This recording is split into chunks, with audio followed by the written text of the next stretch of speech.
Hey everybody, it's Steve with Sky194. I just want to say thank you for taking the time to visit and check out my video. And we're having another pros and cons, and this time it's with the BMW M6 GT3 car. And we're here at Barcelona, a track that I really like to do that with just because it's a great track as far as it's got, the straightaway, a decent straightaway, it's got fast turns, it's got slow turns, it's got a little of everything. And so it's a great um, track to see what a car can do and get an idea even what it can do at other places. So that's the reason you know, Barcelona is one of my favorites. And also, before we get started, of course, we're going to go over the pros and cons, and I'm also going to go over some of the some setup and driving tips for the car, and also go over some tracks that favor the car. Um, and then also I will show the setup for this track here at Barcelona, and then I will also put the setup link in the description. So those are the things we're going to go over in this video. And also, before we get started, I just want to let everybody know that I drove the car more than I've driven the BMW probably ever. I put a lot of miles and laps at not just Barcelona, but a lot of tracks. I took it to a lot of different tracks, trying to be diverse and really see, you know, where it likes it, where it doesn't, and also trying to find some of the keys to getting the car to perform better. And that's going to lead me to where probably in the future I'm going to have some revised setups come out for the BMW to help the performance of the car a little bit. And if you're interested in that, please leave your comments below, because that'll let me know if that's an interest. And and I'm not saying it's going to be night and day, but it definitely helps the car. Just like here at Barcelona, this setup here, I ran faster than I ever have by a good amount. In the BMW, as far as just a BMW, I mean, my time in the BMW before was not even close to this. So it definitely helps. So if any interest in that, please let me know. So let's get started with the cons. The cons, one of the tops is the understeer of the car. It's basically got an inherent understeer, and that also leads to another problem, and that's usually premature front tire wear. And so it's one problem leads into the other, and that's probably some of the things that hurts its performance is the understeer. And then, like I said, and then of course, then as you start wearing the front tire, you're going to start losing performance.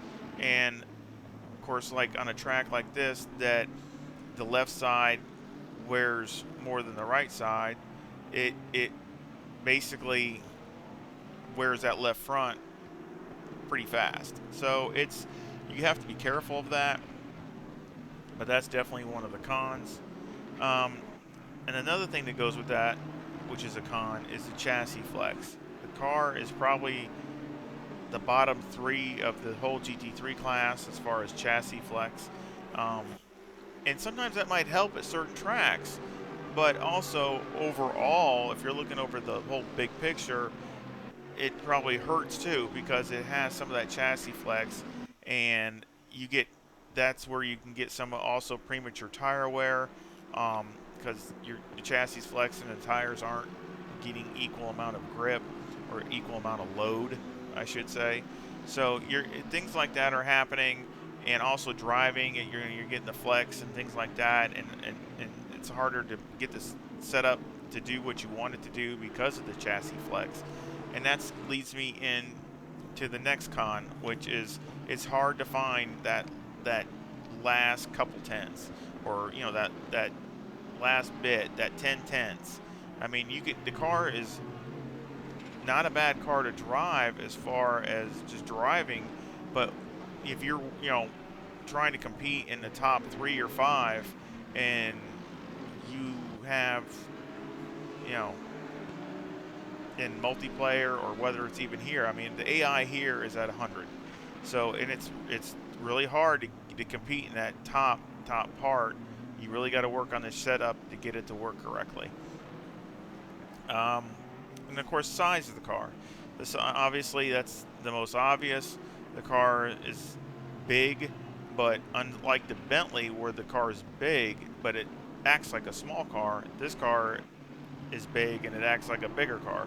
So it's a totally different feeling. Um, you know, I mean, and that goes with sitting in the car and just judging where the car is.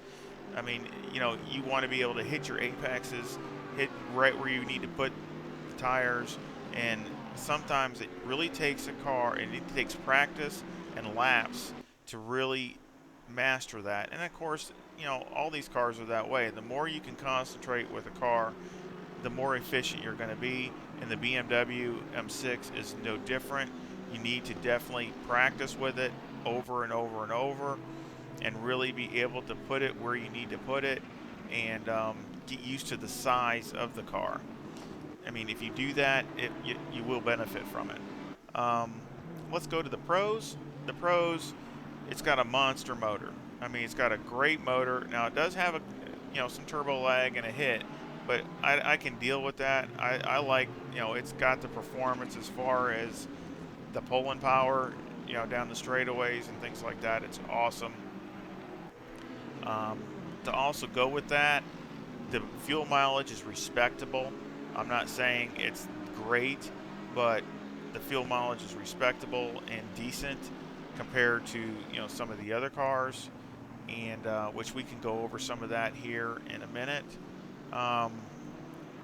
It's also great over bumps, and of course some of that is with the wheelbase of the car. It's got a longer wheelbase, so that's going to help with going over bumps, and also that helps with certain tracks too that are bumpy. It's consistent. The car is very consistent for what it is. I mean, if you're pushing maybe the 10/10ths, maybe not, but if you're in a really good rhythm, the car can run the same times very consistently, and I think that's because it's not an overreactive car. The car reacts kind of slow, so it tends to where it tracks right, and you can be more consistent with a car like that. I mean, the BMW is the only car that I can think of that I ran like 2 laps in a row at the exact same time. I mean, exact same time. I don't think I've ever done that in any car. So I'm usually even more consistent in the BMW than probably anything. It also has the best lights out of any car at nighttime. So, in this BMW, and you can see the front there. You see this front, there's those big, huge lights there. When you turn those things on, it is like turning on the sun. I mean, you see everything. So it absolutely has phenomenal lights for nighttime driving. I would really call them probably the best out of all the GT3 cars. The brakes, it's got good brakes. I would say in the top half of the field, especially for the size of the car. It has very good balance with the brakes and performance on the brakes. It also has a wide operating zone. So what I mean by that is the performance envelope. I mean, you can get in the car and drive it 7, 8 tenths, and it's very wide, and the setup cannot be perfect, and you can be off here and off there, and the car is still going to be capable and being a decent car to drive. It's like I said on the cons, it's that last couple tenths that's the tough part. It's you got to really work on the chassis and your driving and things like that to really get it out. And I mean, where you think setting the car up, oh, this is not too bad, this is going pretty good, this is, and then all of a sudden you just kind of like hit a wall. So that's the thing with the BMW. Now I'm going to go ahead and go to some of the setup and driving tips. And number one is really a setup tip, is the car, again, likes to be sprung on the stiff side. So it's probably just because of the wheelbase and the weight of the car. It just seems like it likes it better than being sprung soft. So I think that, if you have where you either can go softer or heavier, I would go heavier. I mean, on this car, that's what I would do, because it just seems like it likes it more. Now again, you got to be careful of that, because that can wear the front tires, because they already wear fast. So you just got to be, again, it's just a balancing act of finding out what it likes and what it doesn't like, or what you can, how much you can push it, as far as like getting, tires and things like that. It also is one of these cars where it likes less wing. You do not need a lot of wing in this car. That's one of the mistakes, again, I made on early setups. It really doesn't need a lot of wing. To be honest, the only time you probably need to run maximum wing or something like that, is if in the rain. I really don't even see any other reason you don't need to run a high wing a lot in a car. It's more lower or middle is more than enough. And also that way you can use the advantages of the car as far as the straightaway speed and things like that. So, but it's still you got such a long wheelbase that you don't need all that downforce to keep the back end down. It's gonna be stable, and it's not gonna be jumping all over the place. So you don't need a lot of wing to counter that. Again, watch for the front tires to wear. I mean, you really need to be able to try to watch the heat and try to get the car to rotate as much as you can to help with that front tire wear. As much as you can stand, that should be the goal, because one, you're going to try to probably going to get the performance, and you're going to increase the performance, and you're going to increase the durability of the front tires, because you're going to have them a little bit easier, because right now the front tires definitely wear faster than the rears. So let's go over some of the tracks. Some of the tracks that I really think the benefits with the BMW that get along really well. Silverstone is one of them. I ran some pretty good times at Silverstone, right up there with some of my faster times, and the car felt very composed.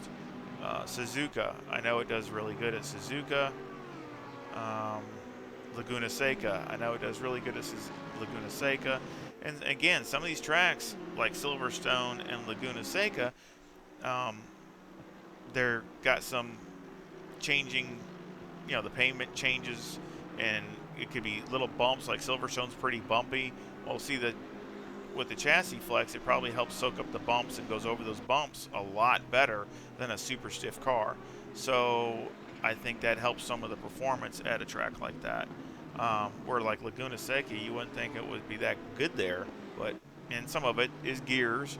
Some of it, the gears just work right there. So some of that is some of the reasoning also.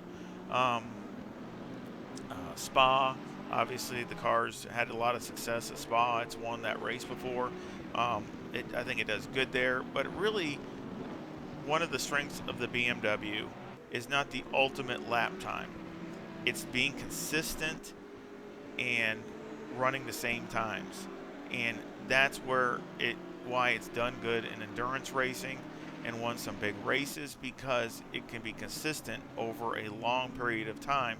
And that's where the advantages is. I mean, if you have a car that might run 2 or 3, a couple tenths faster than the BMW, but it also falls off faster, or it just is so hard to be consistent because the car is so, is so nervous. Well, the BMW, if you can hit those times and you're hitting them every single time, you're going to be right there. So that's the strength of the BMW. I don't think it's the ultimate time, the performance time. I think it's hitting the same time every lap. And of course, a lot of that has to do with driver, but that's where the advantages of that car comes into. Of course, it's also good at Kalami, another track that has a lot of sweeping turns and things like that. And, has not super fast, it's not a slow track, but it's not super fast. But it does have some, a lot of momentum type track. You don't have a lot of super slow turns or anything like that. Another thing that helped me with the BMW as far as driving is I turned up my steering to get it to react faster the way I like it. I have it at my setting at 500 for my rotation, and just to get the car to react faster. And if you can, I'll switch cameras here. So there's going to be one lap to go, and as you can see, I mean, that's when I like to turn. I like to turn that much. I don't like to have to turn a steering wheel a whole ton. I want it to, this car doesn't react real fast. See, I'm turning it that much. That should be it. That's just that to me is about perfect for me. It's turning it, no more than a quarter to half a turn. That's plenty, and I need, because I want something to turn. I want it to react, and so I did that. That's one thing I changed on this setup, and doing all my test driving was basically having it go at 500, at 500 rotation. So, and that made it react a lot quicker. That was last lap. So I really think that helped, and also doing some of the other things that helped. Like I say, with the setup. And so let's go over the setup.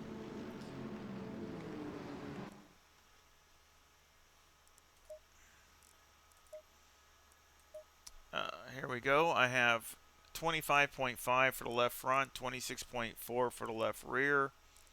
Right front is 27, and the right rear is 27. The toe is negative 0.1, and the camber is negative 3.9 on the left front, and negative 3.7 on the right front. The caster is 13.1, and on the rear, the toe is 0.12, with the camber at negative 3 on the left rear and negative 2.9 on the right rear. And also, just to kind of go along with the setup tips, this car definitely likes more negative camber than some of the other cars, than let's say the AMG or just a lot of other cars.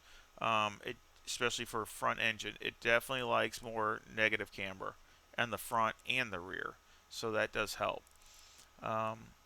Electronics, I had at 2 and 2. Fuel, I only had 45 liters in here, just because this race, but I'll put it up to 60.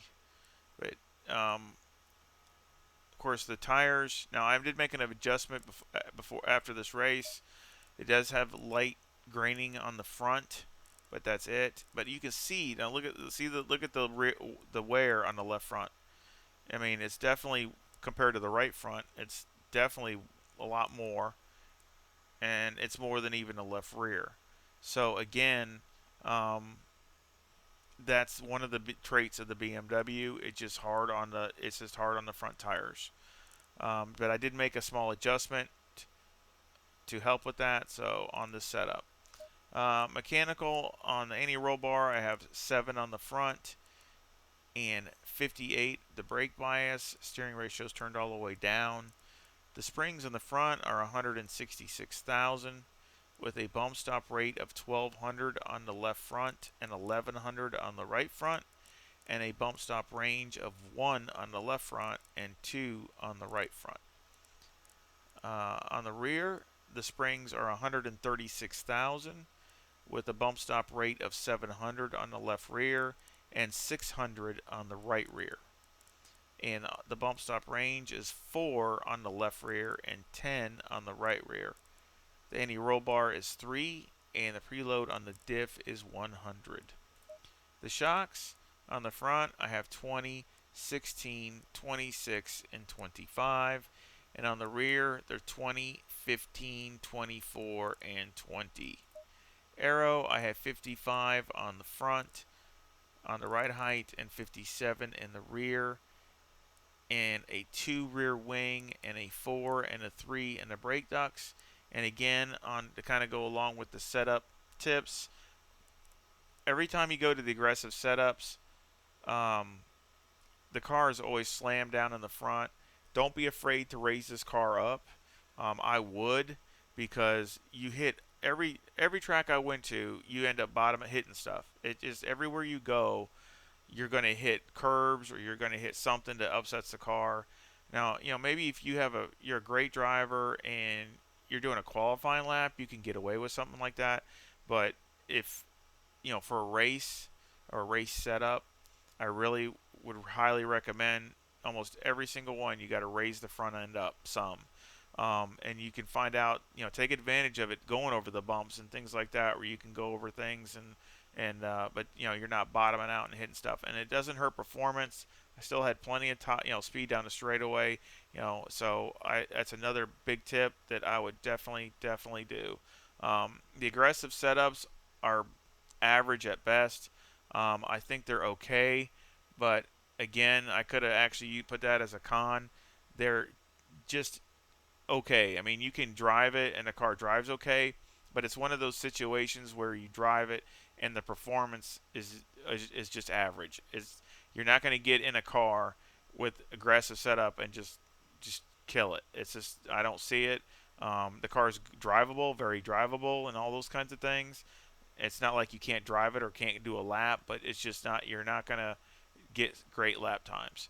So that's going to take more finagling and messing with the setup and getting things to fit your driving style with the BMW. So again, that's the pros and the cons and the tips. And I sure hope you enjoyed this video, and I sure hope it helps everybody that's interested of the BMW.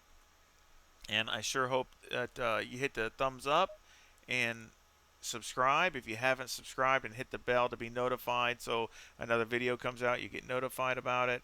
And again, please share this, let anybody else know that loves ACC or sim racing or nice models. It really would help grow the channel.